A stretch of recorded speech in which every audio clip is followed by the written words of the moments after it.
Singapore Prime Minister Lawrence Wong says the country stands ready to work closely with U.S. President-elect Donald Trump in advancing bilateral ties and U.S. partnerships in the Asia-Pacific. Mr. Wong was speaking to the media on the sidelines of his visit to Jakarta. We are familiar with President Trump. When in his first term, he had visited Singapore for the Trump-Kim summit. We had also, under his watch, extended our defense partnership agreement, and we had continued to advance our trade and investment flows between both America and Singapore in a very productive manner. So we look forward to working with him and his team to further strengthen our bilateral ties and to strengthen America's partnerships in this part of the world. Other leaders also offering Donald Trump their congratulations. Indian Prime Minister Narendra Modi hailed it an historic election victory, and Ukrainian President Volodymyr Zelensky, meantime, says he appreciates Trump's approach of peace through strength in global affairs. The Israeli Prime Minister also congratulating Donald Trump, saying it signals a new beginning in U.S.-Israel relations.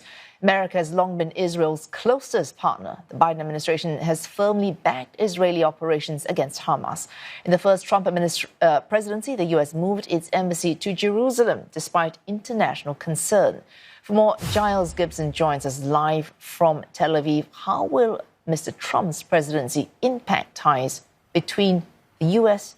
and Israel?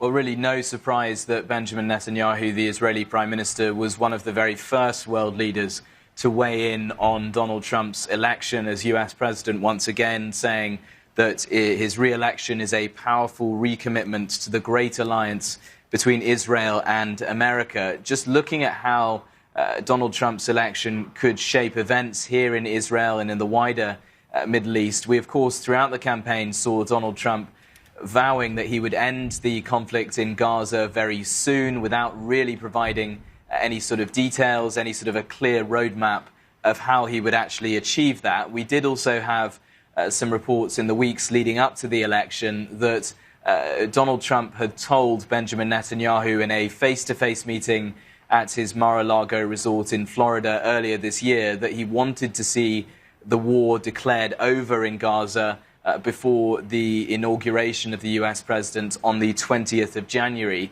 And that is leading some experts here in the Middle East to look at a scenario where you could see Benjamin Netanyahu, in name, declaring an end to military operations inside Gaza, but at the same time, that might not actually affect the situation on the ground in terms of the humanitarian situation inside Gaza, with the UN warning that there are thousands of people struggling to access basic medical care, food, water, those kinds of daily essentials. Mr. Trump, in his first term as president, as we mentioned just before we crossed to you, that moving of the embassy in 2018 to Jerusalem, that was greeted with delight in Israel. Now, the closeness that they have, could his victory further give Israel strength to do as it chooses in the region?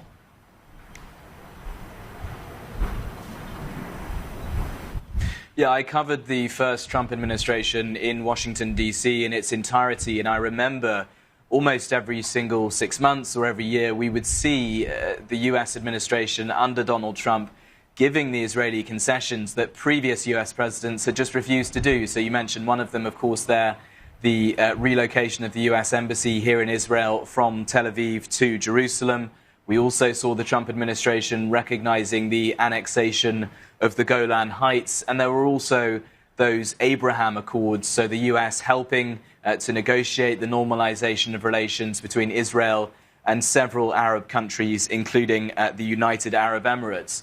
At the same time, though, as we see this sort of very close relationship between Donald Trump and Benjamin Netanyahu, we do have these warnings from adversaries in the region already. We've just in the last few hours or so had the air raid sirens going off here in central Tel Aviv. The Israeli Defense Forces telling us that 10 rockets were launched by Hezbollah from Lebanon towards northern and central Israel, saying that the majority of those rockets were intercepted by air defense systems, but clearly the timing of those rockets indicates that Hezbollah, a proxy of Iran, of course, wanted to send a very clear message of warning both to the Israeli government but also to the incoming Trump administration. Well, thanks for that. Giles Gibson reporting live to us there from Tel Aviv. South Korea, a close security ally of the U.S. in the Indo-Pacific, a Trump administration adds an element of unpredictability. It could signal a change in U.S. security commitments and Washington's policy on Pyongyang. CNA's senior Korea correspondent Lim Yun-suk tells us more. There are concerns in South Korea that one of the first things Mr. Trump will do when he takes office is to demand more from South Korea for the 28,500 U.S. troops based here. The two countries already agreed this year that South Korea will pay $1.1 billion in 2026 as part of this 5-year defense cost sharing. But analysts say Mr. Trump is likely to demand renegotiations with South Korea, a country he has earlier referred to as a money machine and a rich country. South Korea is unsure if Mr. Trump will once again threaten to pull out the U.S. soldiers from South Korea if South Korea is not willing to pay what he wants, and that could be between $5 to $10 billion as he has hinted before, or, as some analysts have suggested, Mr. Trump could instead demand that South Korea play a greater expanded role in regional operations as part of U.S. efforts to deal with China. The reports that North Korea has deployed more than 10,000 troops to Russia have made things very complicated for South Korea and possibly also the United States. Mr. Trump to South Koreans was seen as a very unpredictable man during his first term in office. And so many analysts here say with Trump back in the White House, South Korea is unsure what his plan is regarding North Korea and whether he'll be able to get along with President Yoon Suk-yeol, who has taken a very hardline stance towards North Korea since he took office. Lim Yun-suk, CNA, Seoul.